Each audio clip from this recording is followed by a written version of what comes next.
கர்த்தரை அறியாத குடும்பமாக அறியப்பட்ட வீரமுத்து மற்றும் மகாலட்சுமியின் தம்பதியினர் அவர்கள் வாழ்க்கையில் ஒரு திருப்பு முனையாக கேன்சர் புரட்டி போட, இதை கண்ட அவரது கணவர் தன்னிலை மறந்து குடிக்கு அடிமையாக, பிறகு இரட்சிப்பின் வழியாய் கர்ப்பப்பை கட்டியை ஜபத்தினால் வென்றதும் அவர்கள் வழியே தொடங்கியது இயேசுவே ஆண்டவர் ஐக்கிய சபை.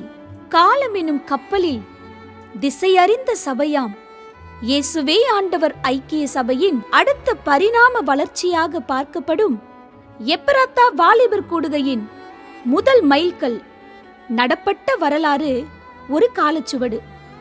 ஆம், 2011ஆம் ஆண்டு பாஸ்டர் குரு ஐசக் அவர்களுக்கு தேவ தரிசனத்தின்படி விதைக்கப் போவது ஆலமரம் என்று தெரிந்தும் தனி மனிதனாய் செபித்து சீர்மிகு சிந்தனையில் சமரசம் கொள்ளாமலும் ஊழியமே முன்னிலை என்ற ஒப்பற்ற கொள்கையை முன்னிறுத்தி 4 பேராய் செபிக்க ஆரம்பித்தார்கள். செபித்தவர்களுக்கே தெரியாது விதைப்பது விதையல்ல விருட்சம் என்று.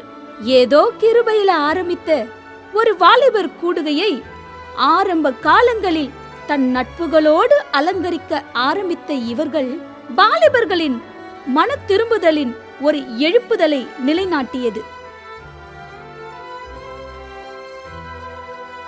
மட்டுமல்லாமல் அருகாமையில் உள்ள சபைகளிலும் ஒரு எழுப்புதலின் புள்ளியை நிறுத்தினர்.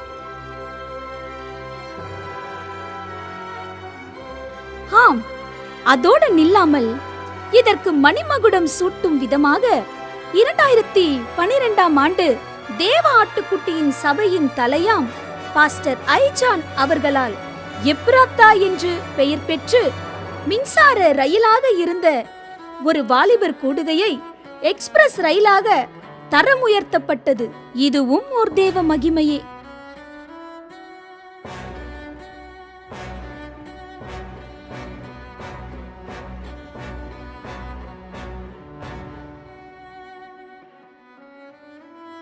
அதோடு மட்டுமல்லாமல் ஆண்டுதோறும் எண்ணற்ற வாலிப பிள்ளைகள் இணைந்து ஊழியம் மேற்கொள்ள விருப்ப மனு போட்டதும் கர்த்தரின் கிருபையே.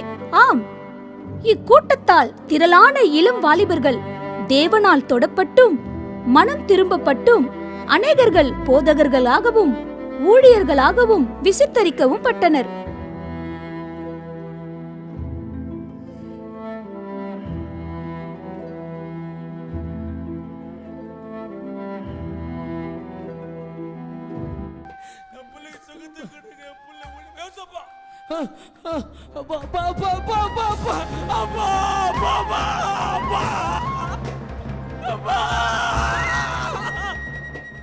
வல்லவர் கமான் அவை கைக்கிழன் என்னை தூக்கி தூக்கி அவர் பரிசுத்தமாய் இருக்கிறபடியினால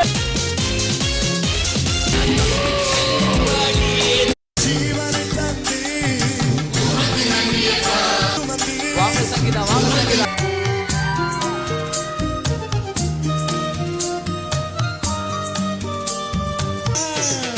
இறைவானே சங்கீதம் அதில் இணைந்தே பாடிடும் என் கீதம்.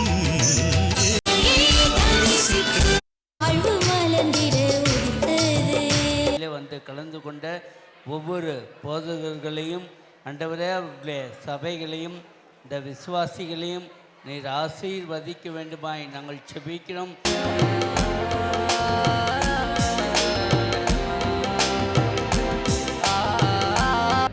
அப்புறம் காலேஜ் எல்லாம் எப்படி பண்ணு பாபு? சீக்கிரம் வர தெரியாதா உனக்கு? மேனஸா தெரியல, ஸ்டூபிட். மேடம், எங்களுக்கு 2 மாசம் 4 மாசம் லீவு கொத்த கூட பத்தாது. இந்த மூஞ்ச பத்தற பிரான்சிஸ் நல்லா தேங்காய் சீவரா மாதிரி பல்ல வச்சுக்கின்னு நம்ம டைம் செல்துடா. ஓகே, பாட்டு ப்ளே பண்ண சொல்லலாமா? ப்ளே பண்ண சொல்லலாம். ஓகே, ஒரு சினிமா பாட்டு ஒன்னு ப்ளே பண்ணுப்பா. அத கட்டே, அத போடுங்க, அத போடுங்க, அத போடுங்க. ஸ்டார்ட் பண்றேன். அத போடுங்க. போடா.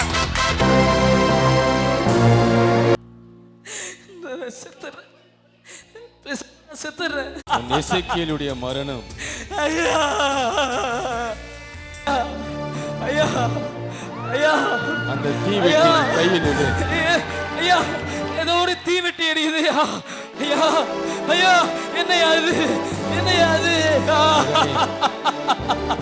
நீ எனக்காக ஊழியம் செய், நான் உனக்கு பலனா இருக்க போகிறேன். ஐயா இந்த தீவெட்டிய அநேகருக்கு நான் கொடுக்க போகிறேன். இந்த தீவெட்டின்படியாக இயேசுவுக்காக நிற்கும்படியாக.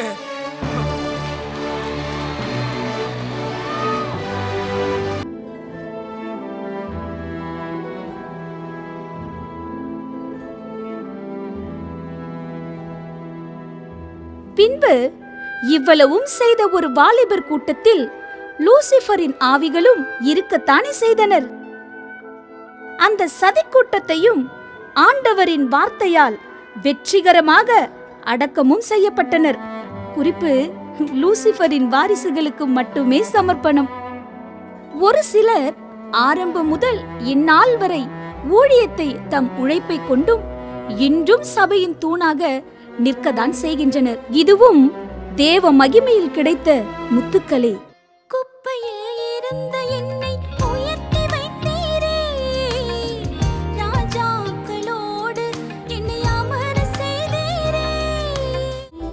ஏமாற்றம் வந்த போது வார்த்தையை கொட்டினே.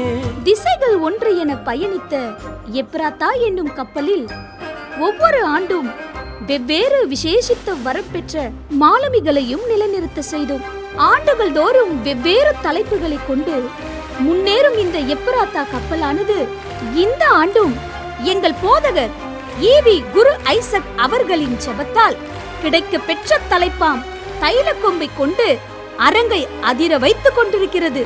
மது மாது போன்ற தீய எண்ணங்களை புரட்டி எடுக்கும் காளையாக இந்த ஆண்டும் சிவப்பு கம்பளம் கொண்டு களம் காண புளியந்தோப்பில் வெற்றிகரமாக 15ஆம் ஆண்டு களம் புகுகிறது. வாலிபனே, வெளியே வா. இதோ தைல கொம்பின் அபிஷேகம் உன் தலையின் மேல்.